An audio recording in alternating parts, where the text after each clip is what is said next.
Nós estamos lendo do Srimad Bhagavatam, com tradução e comentários, por sua divina graça, A.C. Bhaktivedanta Swami Prabhupada.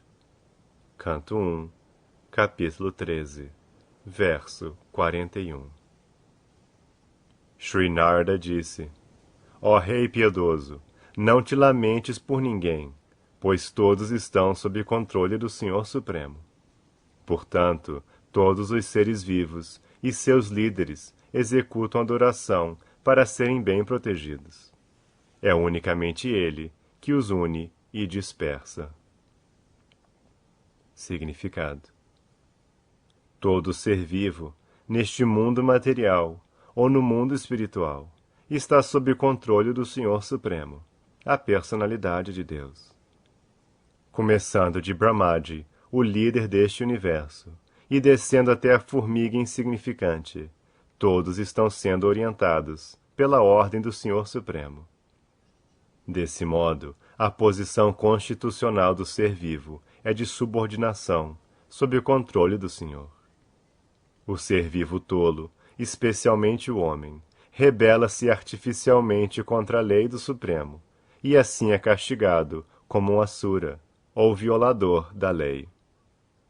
Cada ser vivo é posto numa posição particular, pela ordem do Senhor Supremo, e novamente é deslocado daí, pela ordem do Senhor Supremo, ou de seus agentes autorizados. Brahma, Shiva, Indra, Chandra, Maharaj Yudhishthira, ou na história moderna, Napoleão, Akbar, Alexandre, Gandhi, Subhash e Nero, são todos servos do Senhor, e são colocados e removidos de suas respectivas posições, pela vontade suprema do Senhor. Nenhum deles é independente. Mesmo que esses homens ou líderes se rebelem a ponto de não reconhecerem a supremacia do Senhor, eles são postos sob leis ainda mais rigorosas do mundo material, através de diferentes misérias. Apenas o tolo, portanto, diz que não existe Deus. Maharaj Yudhishthira estava sendo convencido dessa verdade nua e crua, porque sentia profundamente o pesar pela súbita partida de seus velhos tios e de sua tia. Maharaj Dhritarashtra foi posto em tal situação por efeito de seus atos passados. Ele já tinha sofrido ou desfrutado os benefícios que lhe cabiam no passado. Mas devido à sua boa sorte, de alguma forma, ele tinha um bom irmão mais novo, Vidura, através de cuja instrução ele partira para alcançar a salvação, fechando todas as contas neste mundo material. Ordinariamente não podemos mudar, através de planos, o curso da felicidade e da aflição a nós impostos. Todos têm de aceitá-las como elas vêm, sob o arranjo sutil de Kala, ou seja, o tempo invencível. Não adianta tentar neutralizá-las. O melhor, portanto, é que nos esforcemos para alcançar a salvação, e essa prerrogativa é dada apenas ao homem, por causa da condição desenvolvida de suas atividades mentais e inteligência. Apenas para o homem há diferentes instruções védicas para a obtenção da salvação, durante a forma humana de existência. Aquele que mal utiliza esta oportunidade de inteligência avançada, na verdade, é condenado e posto sob diferentes tipos de misérias, seja na vida atual ou na futura. É assim que o Supremo controla todos. Verso 42. Assim como uma vaca, amarrada pelo nariz, com uma longa corda, está condicionada. Da mesma forma, os seres humanos estão atados pelos diferentes preceitos védicos e são condicionados a obedecer às ordens do Supremo. Significado: todo ser vivo, seja homem, animal ou pássaro, pensa que é livre por si mesmo. Mas, na verdade, ninguém está livre das rigorosas leis do Senhor. As leis do Senhor são rigorosas porque não podem ser desobedecidas em nenhuma circunstância. As leis feitas pelo homem podem ser burladas por astuciosos fora da lei, mas nos códigos do legislador supremo não há a menor possibilidade de negligenciar as leis. Uma leve mudança no curso da lei, feita por Deus, pode dar origem a um grave perigo, a ser defrontado pelo violador da lei. Essas leis do Supremo são geralmente conhecidas como os códigos da religião, sob diferentes condições. Mas o princípio da religião é o mesmo em toda parte, ou seja, obedecer às ordens do Deus Supremo, aos códigos da religião.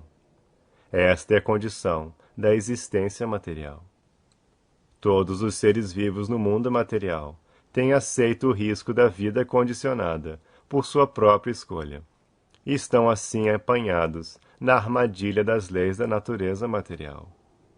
O único caminho para sair do enredamento é concordar em obedecer ao Supremo.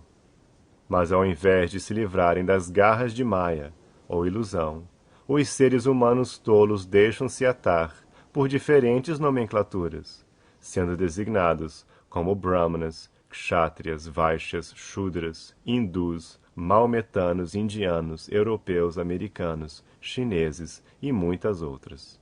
E assim eles executam as ordens do Senhor Supremo, sob a influência dos respectivos preceitos legislativos ou escriturais. As leis estatutárias do Estado são imperfeitas imitações e réplicas dos códigos religiosos. O Estado secular, ou o Estado sem Deus, permite aos cidadãos romperem as leis de Deus, mas os pune por desobedecerem às leis do Estado. O resultado é que as pessoas em geral sofrem mais por romperem as leis de Deus que por obedecerem às imperfeitas leis feitas pelo homem. Todo homem é imperfeito por constituição, sob condições de existência material, e não há a menor possibilidade de que até o homem mais avançado materialmente possa promulgar legislação perfeita. Por outro lado, não há tal imperfeição nas leis de Deus. Se os líderes são educados nas leis de Deus, não há necessidade de transitórias câmaras legislativas, de homens sem objetivo. Há necessidade de mudanças nas leis transitórias do homem, mas não há mudanças nas leis feitas por Deus, porque a toda perfeita personalidade de Deus as faz perfeitas. Os códigos da religião, ou preceitos escriturais, são feitos por representantes liberados de Deus, considerando diferentes condições de vida. E por cumprirem as ordens do Senhor, os seres vivos condicionados gradualmente livram-se das garras da existência material. A posição verdadeira do ser vivo é, contudo, a de servo eterno do Senhor Supremo. Em seu estado liberado, ele presta serviço ao Senhor com amor transcendental, e assim desfruta de uma vida de plena liberdade, às vezes mesmo em nível de igualdade com o Senhor, ou às vezes mais que o Senhor. Mas no mundo material condicionado, todo ser vivo quer ser o Senhor de outros seres vivos, e assim, pela ilusão de Maya, essa mentalidade de assenhoramento torna-se causa da extensão da vida condicionada no futuro. Desse modo, no mundo material, o ser vivo está mais condicionado ainda, até que se renda ao Senhor, revivendo seu estado original de servidão eterna. Esta é a instrução final do Bhagavad Gita e de todas as outras escrituras reconhecidas do mundo. Verso 43. Assim como um brincador monta e dispersa seus brinquedos de acordo com sua livre vontade, da mesma forma a vontade suprema do Senhor reúne os homens e os separa. Significado: podemos ter certeza de que a posição particular na qual estamos agora colocados é um arranjo da vontade suprema, de acordo com nossos próprios atos no passado. O Senhor Supremo está presente, como Paramatma localizado, no coração de todo ser vivo, como se diz no Bhagavad Gita 13:23. E por isso, ele conhece tudo sobre nossas atividades, em cada estágio de nossas vidas. Ele confere as reações de nossas ações, colocando-nos em algum lugar particular. O filho de um homem rico já nasce em berço de ouro, mas essa criança que nasceu, como filho do homem rico, merecia aquele lugar, e portanto é colocada ali, pela vontade do Senhor. E no momento particular em que a criança tem de ser removida daquele lugar, ela também é carregada pela vontade do Supremo, mesmo que a criança ou o pai não queiram separar-se da feliz relação. A mesma coisa acontece no caso de um homem pobre. Nem o homem rico, nem o homem pobre têm qualquer controle sobre tais encontros e separações entre seres vivos. O exemplo de um brincador e seus brinquedos não deve ser mal interpretado. Alguém poderia argumentar que, uma vez que o Senhor está preso a conceder os resultados reativos de nossas próprias ações, o exemplo do brincador não pode ser aplicado. Mas isso não é assim. Devemos sempre lembrar que o Senhor é a vontade suprema, e ele não está sujeito a nenhuma lei. Geralmente, a lei do karma é que uma pessoa recebe os resultados de suas próprias ações, mas em casos especiais, pela vontade do Senhor, essas ações resultantes também são alteradas. Mas tal mudança pode ser aplicada somente pela vontade do Senhor, e de ninguém mais. Portanto, o exemplo do brincador citado neste verso é inteiramente apropriado, pois a vontade suprema é absolutamente livre para fazer qualquer coisa que deseje. E porque ele é todo perfeito, não há erro em nenhuma de suas ações ou reações. Essas mudanças de ações resultantes são especialmente prestadas pelo Senhor quando um devoto puro está envolvido. No Bhagavad Gita 9:30-31, assegura-se que o Senhor salva um devoto puro, que tenha se rendido a ele sem reservas, de todas as espécies de reações de pecados. E quanto a isso, não há dúvida. Há centenas de exemplos de reações mudadas pelo Senhor na história do mundo. Se o Senhor é capaz de mudar as reações dos feitos passados de alguém, então certamente ele próprio não está sujeito a nenhuma ação ou reação de seus próprios feitos. Ele é perfeito e transcendental a todas as leis. Verso 44. Ó Rei, em todas as circunstâncias, quer consideres a alma como um princípio eterno, ou o corpo material como sendo perecível, ou tudo como existindo na verdade absoluta e impessoal, ou tudo como sendo uma combinação inexplicável de matéria e espírito. Os sentimentos de separação são devidos unicamente à afeição ilusória e a nada mais. Significado: o fato real é que todo ser vivo é parte integrante individual do Ser Supremo, e sua posição constitucional é de serviço cooperativo subordinado. Seja em sua existência material condicionada, seja em sua posição liberada de pleno conhecimento e eternidade, a entidade viva está eternamente sob o controle do Senhor Supremo. Mas aqueles que não são familiarizados com o conhecimento verdadeiro apresentam muitas proposições especulativas sobre a posição real da entidade viva. Admite-se, contudo, em todas as escolas filosóficas, que o ser vivo é eterno e que o invólucro corpóreo de 5 elementos materiais é perecível e temporário. A entidade viva eterna transmigra de um corpo material a outro, pela lei do karma, e os corpos materiais são perecíveis por suas estruturas fundamentais. Portanto, não há nada para lamentar no caso de a alma ser transferida a outro corpo, ou de perecer o corpo material em determinado estágio. Também há outros que acreditam na imersão da alma espiritual no Espírito Supremo, quando ela se livra do engaulamento material. E há outros também que não acreditam na existência do espírito ou alma, mas acreditam na matéria tangível. Em nossa experiência diária, encontramos tantas transformações da matéria, de uma forma para outra, mas não lamentamos esses aspectos mutantes. Em qualquer dos casos acima, a força da energia divina é incoercível. Ninguém tem nenhum controle sobre ela, e assim não há motivo para aflição. Verso 45.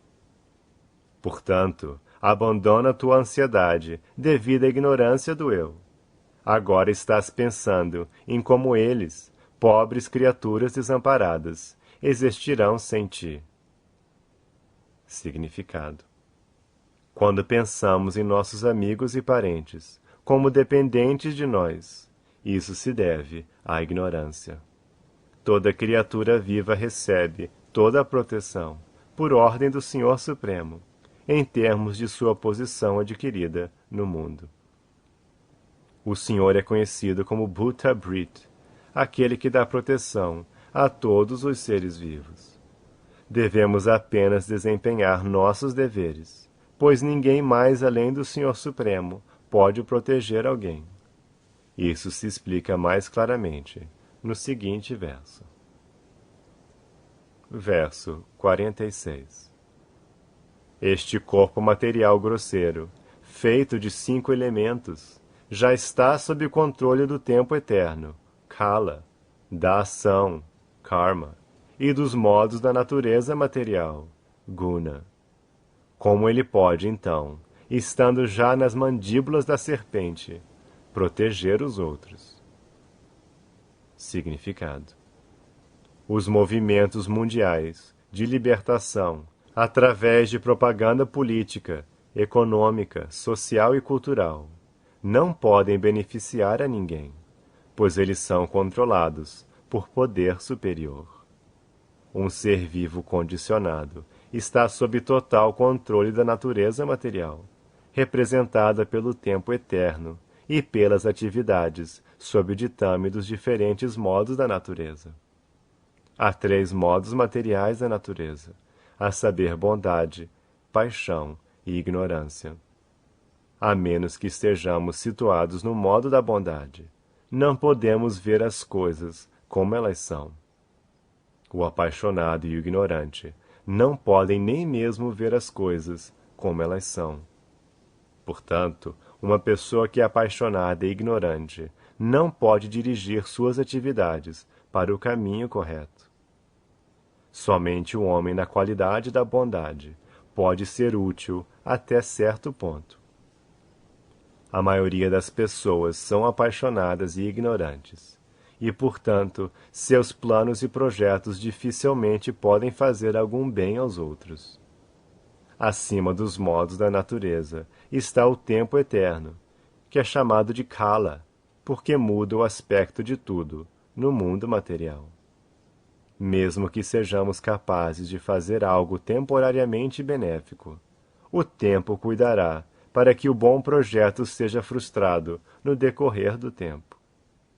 A única coisa que se pode fazer é escapar do tempo eterno, Kala, que é comparado a Kala Sarpa, ou a cobra venenosa, cuja picada é sempre letal. Ninguém pode salvar-se da picada de uma cobra. O melhor remédio para sair das garras do Kala serpentino, ou de seus integrantes, os modos da natureza, é a Bhakti Yoga, como se recomenda no Bhagavad Gita 14:26. O projeto perfectivo mais elevado de atividades filantrópicas é ocupar todos no ato de pregar Bhakti Yoga em todo o mundo, porque somente isso pode salvar as pessoas do controle de Maya, ou da natureza material, representada por Kala, Karma e Guna, como descritos acima. O Bhagavad Gita 14:26 confirma isso definidamente. Verso 47. Aqueles que são desprovidos de mãos são presas para aqueles que têm mãos. Aqueles que são desprovidos de pernas são presas para os quadrúpedes.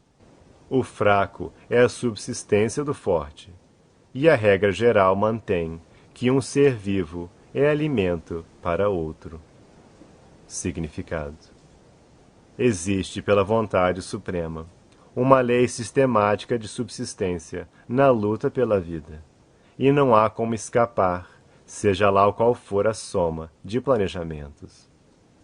Os seres vivos que vieram ao mundo material contra a vontade do Ser Supremo estão sob o controle de um poder supremo, chamado Maya Shakti, ou agente delegado pelo Senhor. E esse Devi Maya destina-se a mortificar as almas condicionadas através das 3 espécies de misérias, uma das quais é explicada aqui neste verso. O fraco é a subsistência do forte. Ninguém é forte o bastante para proteger-se da investida do mais forte, e pela vontade do Senhor há categorias sistemáticas de fraco, mais forte e fortíssimo. Não há nada a lamentar quando um tigre come um animal mais fraco, inclusive o próprio homem, porque esta é a lei do Senhor Supremo. Mas embora a lei declare que um ser vivo deve subsistir de outro ser vivo, há também a lei do bom senso, visto que o ser humano destina-se a obedecer às leis das Escrituras. Isso é impossível para outros animais. O ser humano destina-se à autorrealização, e para este propósito ele não deve comer nada que não seja primeiramente oferecido ao Senhor. O Senhor aceita de seu devoto todos os tipos de preparações feitas de vegetais, frutas, folhas e cereais. Frutas, folhas e leite, em diversas combinações, podem ser oferecidas ao Senhor. E depois que o Senhor aceita o alimento, o devoto pode compartilhar da praçada, através da qual todo o sofrimento na luta pela vida vai sendo gradualmente mitigado. Isso se confirma no Bhagavad Gita 9.26. Mesmo aqueles que estão acostumados a comer animais podem oferecer alimentos, não diretamente ao Senhor, mas a um agente do Senhor, sob determinadas condições de ritos religiosos. Os preceitos das Escrituras destinam-se não a encorajar os comedores de animais, mas a restringi-los através de princípios regulados. Cada ser vivo é fonte de subsistência para outros seres vivos mais fortes. Ninguém deve estar muito ansioso por sua subsistência, em nenhuma circunstância, porque há seres vivos em toda parte, e nenhum ser vivo morre, à míngua, em lugar algum, por falta de comida. Maharaj Yudhishthira é aconselhado por Narada a não se preocupar com o sofrimento de seus tios por falta de alimento, pois eles podiam viver dos vegetais acessíveis nas selvas como praçada do Senhor Supremo, e assim realizar o caminho da salvação. A exploração do ser vivo mais fraco pelo mais forte é a lei natural da existência. Há sempre uma tentativa para devorar o mais fraco em diferentes reinos de seres vivos. Não há possibilidade de impedir esta tendência por meios artificiais, sob condições materiais. Isso só pode ser impedido despertando o senso espiritual do ser humano, pela prática de regulações espirituais. Os princípios regulativos espirituais, contudo, não permitem ao homem, por um lado, abater os animais mais fracos, e, por outro lado, ensinar aos outros a coexistência pacífica. Se o homem não permite aos animais a coexistência pacífica, como pode ele esperar coexistência pacífica na sociedade humana? Os líderes cegos devem, portanto, entender o Ser Supremo, e então tentarem implantar o Reino de Deus. O Reino de Deus, ou Rama Raja, é impossível sem o despertar da consciência de Deus na mente da massa de pessoas do mundo. Verso 48. Portanto, ó Rei, tu deves ater-te apenas ao Senhor Supremo, que é o único e incomparável, e que se manifesta através de diferentes energias, e está dentro e fora. Significado: o Senhor Supremo, a personalidade de Deus, é único e incomparável, mas se manifesta através de diferentes energias, porque é bem-aventurado por natureza. Os seres vivos também são manifestações de sua energia marginal, qualitativamente unos com o Senhor. E há inúmeros seres vivos, dentro e fora, das energias externa e interna do Senhor. Uma vez que o mundo espiritual é uma manifestação da energia interna do Senhor, os seres vivos dentro dessa potência interna são qualitativamente unos com o Senhor, sem contaminação da potência externa. Embora qualitativamente uno com o Senhor, o ser vivo, devido à contaminação do mundo material, é manifestado pervertidamente e, portanto, experimenta as chamadas felicidade e tristeza no mundo material. Essas experiências são todas efêmeras e não afetam a alma espiritual. A percepção desta felicidade e tristeza efêmeras devem-se unicamente ao esquecimento de suas qualidades do ser vivo, que são iguais às do Senhor. Existe, contudo, um fluxo regular a partir do próprio Senhor, por dentro e por fora, pelo qual se retifica a condição caída do ser vivo. De dentro, ele corrige os seres vivos que o desejam, sob a forma do Paramatma localizado. E de fora, ele corrige através de suas manifestações, o mestre espiritual e as escrituras reveladas. Devemos voltar-nos para o Senhor. Não devemos nos deixar perturbar pelas chamadas manifestações de felicidade e tristeza, mas devemos tentar cooperar com o Senhor em suas atividades externas para a correção das almas caídas. Unicamente por sua ordem é que alguém deve tornar-se um mestre espiritual e cooperar com o Senhor. Não devemos tornar-nos mestre espiritual para nosso benefício pessoal, em troca de algum ganho material, ou como uma praça de comércio, ou como ocupação para ganhar a vida. Os mestres espirituais fidedignos, que se voltam para o Senhor Supremo, para cooperar com ele são, na verdade, qualitativamente unos com o Senhor, e as pessoas esquecidas são apenas reflexos pervertidos.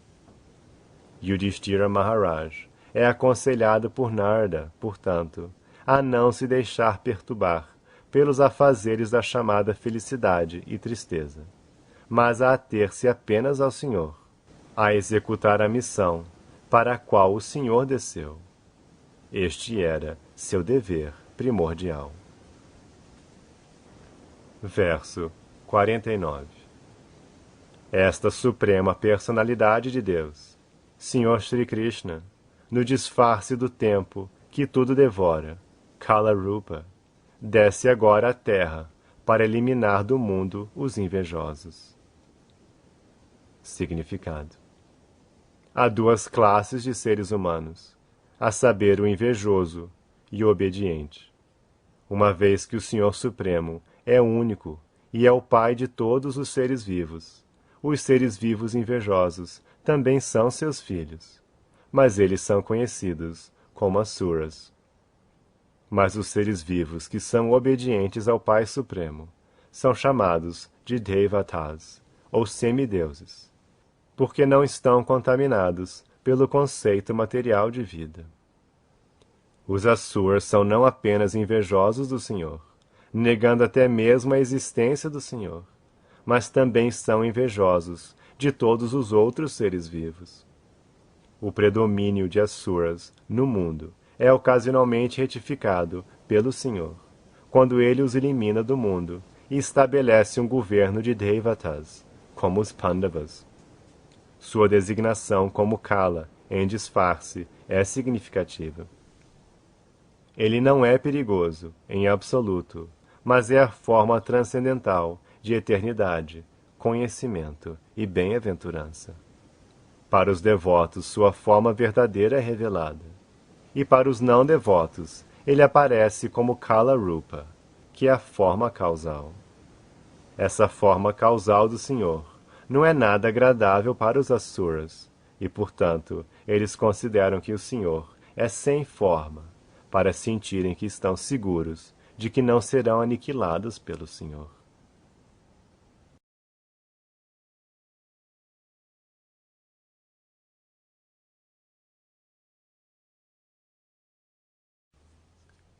Nós estamos lendo do Srimad Bhagavatam, com tradução e comentários, por sua divina graça, A.C. Bhaktivedanta Swami Prabhupada. Canto 1, capítulo 13, verso 50. O Senhor já executou seus deveres para ajudar os semideuses, e ele está aguardando o repouso. Vós, Pandavas, deveis aguardar enquanto o Senhor estiver aqui na terra. Significado: o Senhor desce de sua morada, Krishnaloka, o planeta mais elevado no céu espiritual, para ajudar os semideuses administradores deste mundo material, quando eles estão muito molestados pelos Asuras, que são invejosos não somente do Senhor, mas também de seus devotos. Como se referiu acima, os seres vivos condicionados entram em contato com a natureza material por sua própria escolha, ditada por um forte desejo de assenhorearem-se dos recursos do mundo material e tornarem-se senhores de imitação de tudo que contemplam. Todos estão tentando tornar-se um Deus de imitação.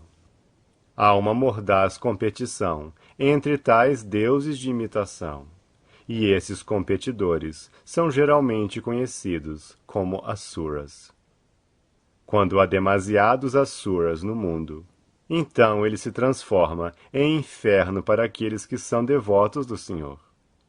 Devido ao crescimento dos Asuras, a massa de pessoas que são geralmente devotadas ao Senhor por natureza, e aos devotos puros do Senhor, incluindo os semideuses, nos planetas superiores, oram ao Senhor por alívio. E o Senhor ou desce pessoalmente de sua morada, ou delega alguém dentre seus devotos para reparar a condição caída da sociedade humana, ou mesmo da sociedade animal. Tais disrupções acontecem não apenas na sociedade humana, mas também entre os animais, pássaros ou outros seres vivos, incluindo os semideuses nos planetas superiores. O Senhor Sri Krishna desceu pessoalmente para aniquilar Asuras, como Kamsa, Jarasandha e Shishupala, e durante o reinado de Maharaj Yudhishthira, quase todos esses Asuras foram mortos pelo Senhor. Agora ele estava esperando a aniquilação de sua própria dinastia, chamada Yaduvamsha, que apareceu neste mundo por sua vontade. Ele queria levá-los embora antes de sua própria partida para sua morada eterna. Narada, como Vidura, não revelou a iminente aniquilação da dinastia Yadu, mas indiretamente deu a entender ao rei e seus irmãos de que esperassem até que o incidente acontecesse e o Senhor partisse. Verso 51. Ó rei, teu tio Dhritarashtra, seu irmão Vidura e sua esposa Gandhari foram para o lado meridional das montanhas dos Himalaias, onde se refugiam os grandes sábios. Significado: para apaziguar o pesaroso Maharaj Yudhishthira, Narada falou primeiramente do ponto de vista filosófico, e então começou a descrever os movimentos futuros de seu tio, que ele podia ver através de seus poderes de previsão. E então começou a descrever o seguinte: Verso 52. O lugar chama-se Saptasrota, dividido por 7, porque ali as águas do sagrado Ganges foram divididas em 7 ramos. Isso foi feito para a satisfação dos 7 grandes rishis. Verso 53. Às margens de Saptasrota, Dhritarashtra agora está se iniciando na Ashtanga Yoga, banhando-se 3 vezes por dia, de manhã, ao meio-dia e à noite, executando o sacrifício de fogo, Agnihotra, e bebendo apenas água. Isso nos ajuda a controlar a mente e os sentidos, e nos liberta completamente de pensamentos da afeição familiar. Significado: o sistema de yoga é um processo mecânico de controlar os sentidos e a mente e desviá-los da matéria ao espírito. Os processos preliminares são a postura sentada, meditação, pensamentos espirituais, manipulação do ar que circula dentro do corpo e gradual situação em transe, voltando-se para a pessoa absoluta, Paramatma.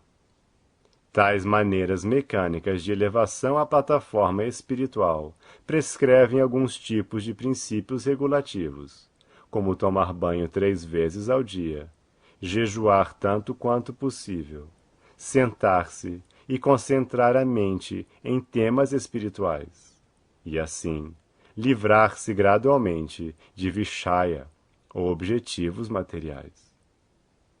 Existência material significa estar absorto em objetivos materiais, que são simplesmente ilusórios. Lar, país, família, sociedade, filhos, propriedade e negócios são algumas das coberturas materiais do espírito, Atma. E o sistema de yoga ajuda-nos a nos libertarmos de todos esses pensamentos ilusórios e gradualmente voltar-nos para a pessoa absoluta, Paramatma. Devido à associação e educação materiais, aprendemos simplesmente a concentrar-nos em coisas inconsistentes. Mas yoga é o processo de esquecê-las completamente. Os chamados yogis e sistema de yoga moderno manifestam algumas façanhas mágicas, e as pessoas ignorantes são atraídas por tais coisas falsas, ou aceitam o sistema de yoga como um processo curativo barato para doenças do corpo grosseiro. Mas, de fato, o sistema de yoga é o processo de aprender a esquecer do que adquirimos, através da luta pela vida. Dhritarashtra estava todo o tempo ocupado em melhorar os afazeres familiares, através da elevação do padrão de vida de seus filhos, e através da usurpação da propriedade dos Pandavas para o benefício de seus próprios filhos. Esses afazeres são habituais no homem grosseiramente materialista e desconhecedor da força espiritual. Ele não vê como isso pode arrastá-lo do céu ao inferno. Pela graça de seu irmão mais novo, Vidura, Dhritarashtra foi iluminado e pôde ver suas ocupações grosseiramente ilusórias, e devido a tal iluminação, foi capaz de deixar o lar para a compreensão espiritual. Sri Narada Deva estava justamente predizendo o caminho de seu progresso espiritual, em lugar santificado pelo fluxo do celestial Ganges.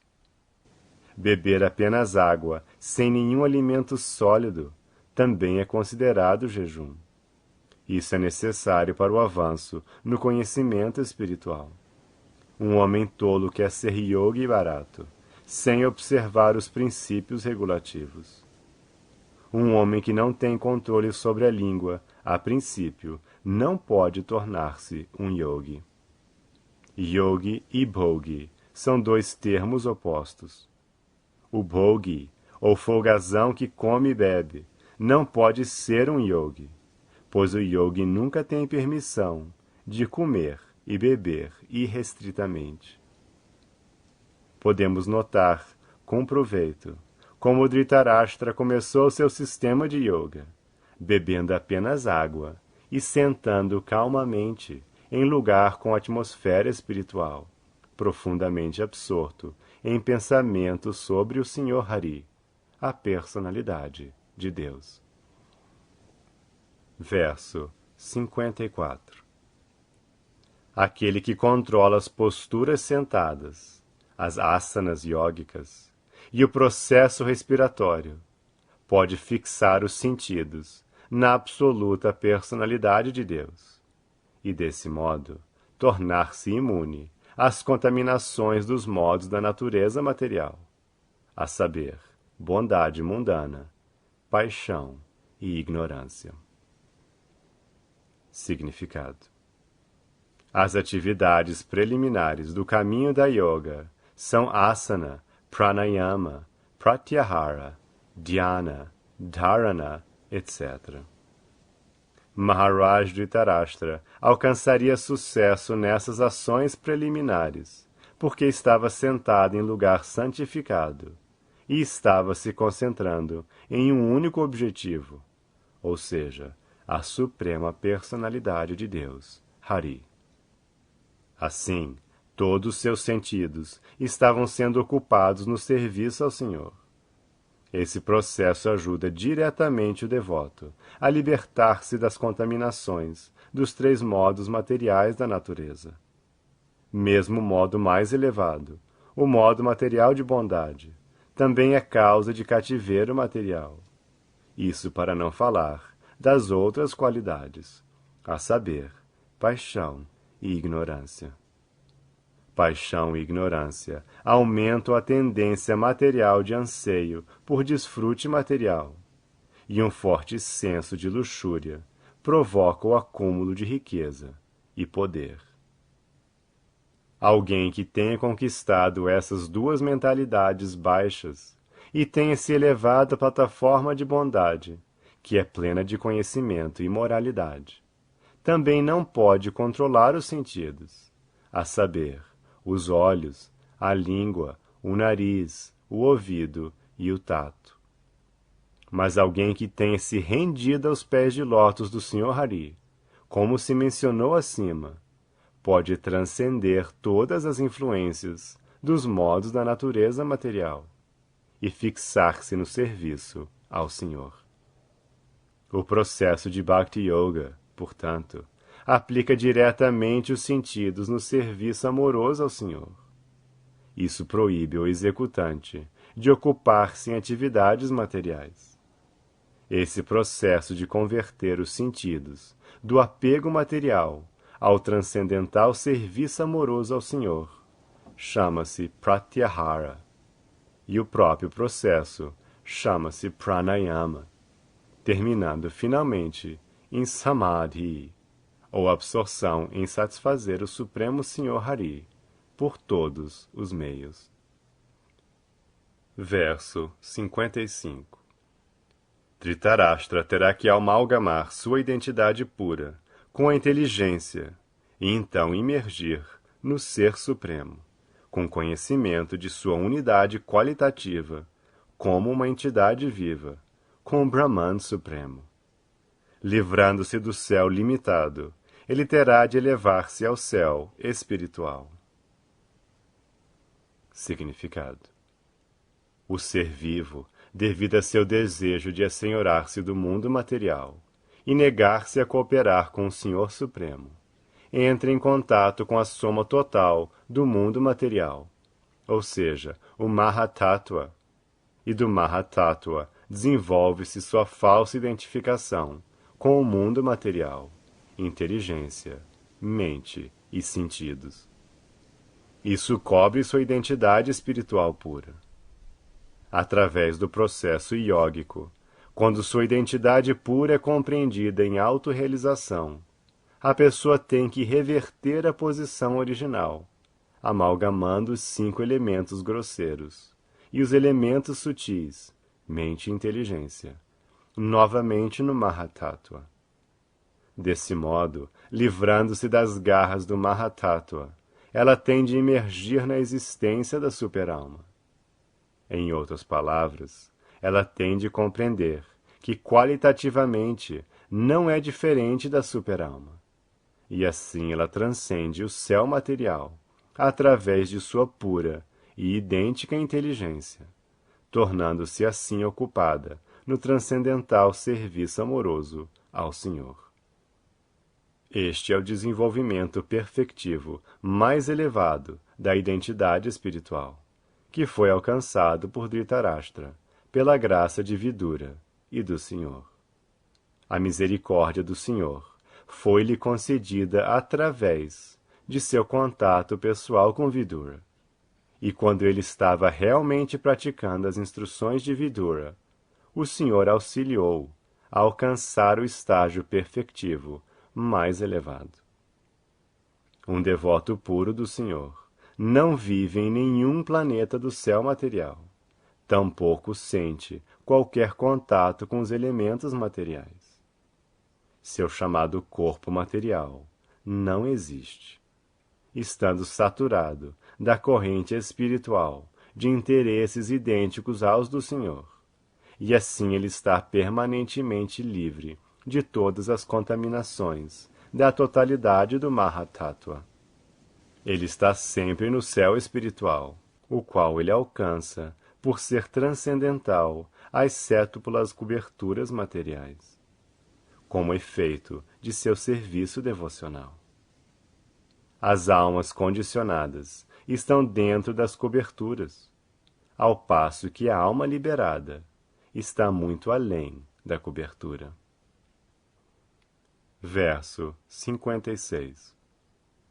Ele terá de suspender todas as ações dos sentidos, mesmo as vindas de fora, e terá que ser intangível às interações dos sentidos, que são influenciados pelos modos da natureza material.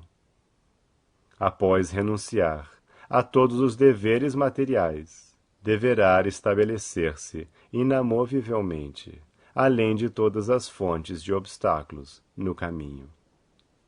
Significado: Dhritarashtra havia alcançado, através do processo iógico, o estágio de negação de todos os tipos de reações materiais. Os efeitos dos modos materiais da natureza arrastam a vítima a desejos infatigáveis de desfrutar da matéria, mas pode-se escapar desse falso desfrute através do processo iógico.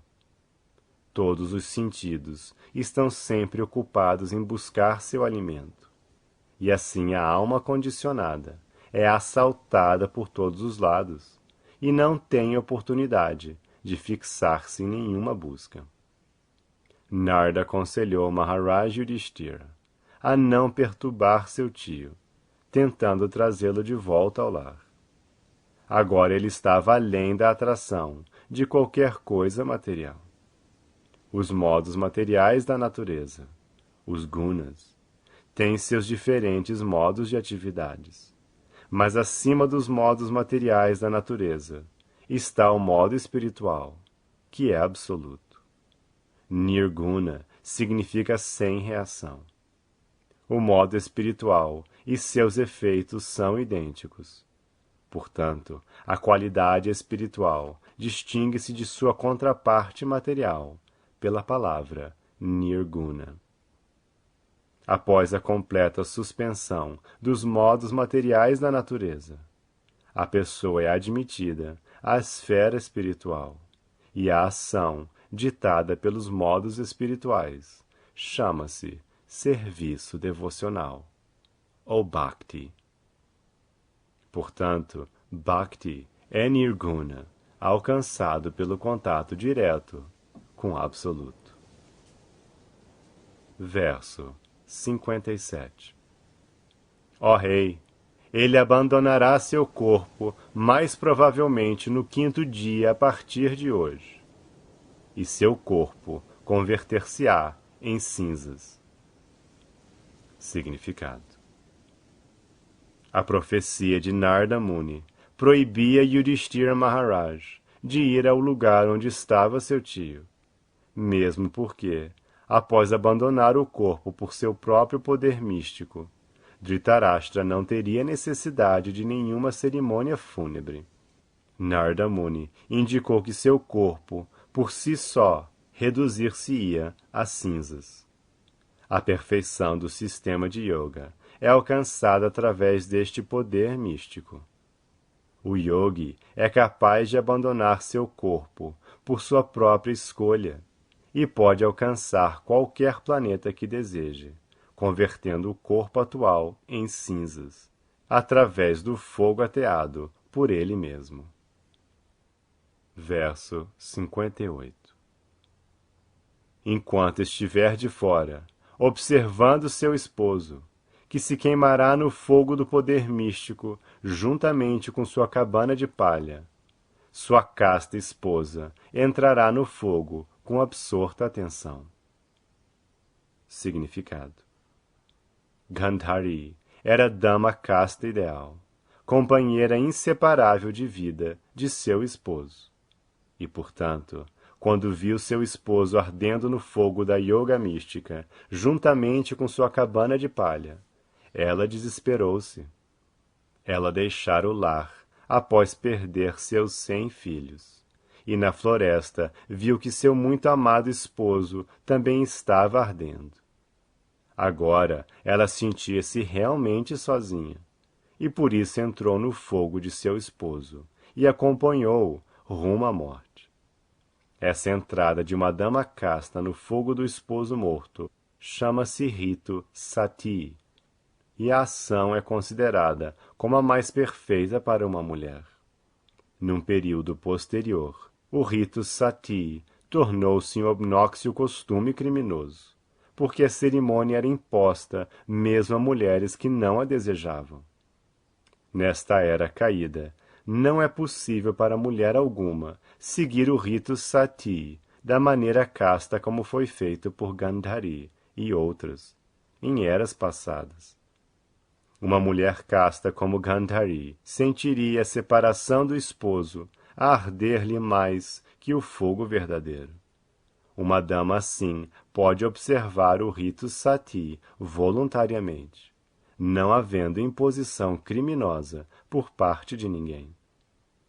Quando o rito tornou-se apenas uma formalidade e se aplicava à força às senhoras, obrigando-as a seguir este princípio, realmente tornou-se criminoso. E, portanto, a cerimônia teve de ser proibida pela lei do Estado.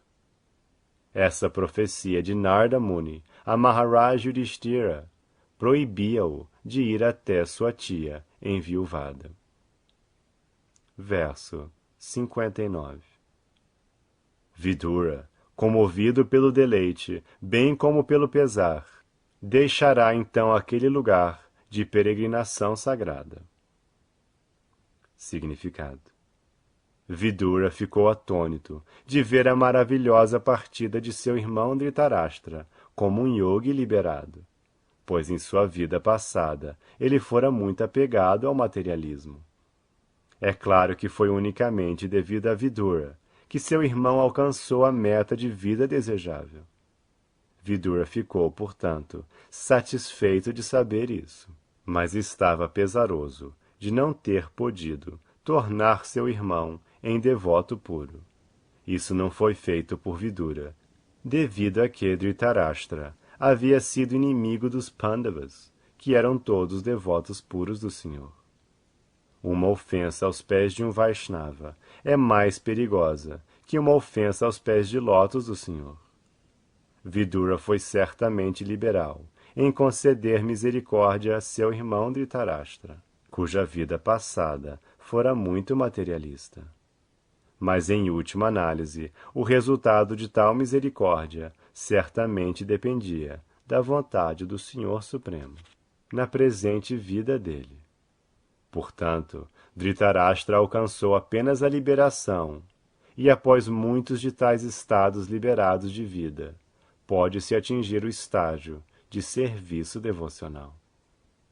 Vidura estava certamente muito mortificado pela morte de seu irmão e de sua cunhada, e o único remédio para mitigar essa lamentação era sair em peregrinação. Desse modo, Maharaj Yudhishthira não tinha chance de chamar de volta Vidura, seu tio sobrevivente. Verso 60.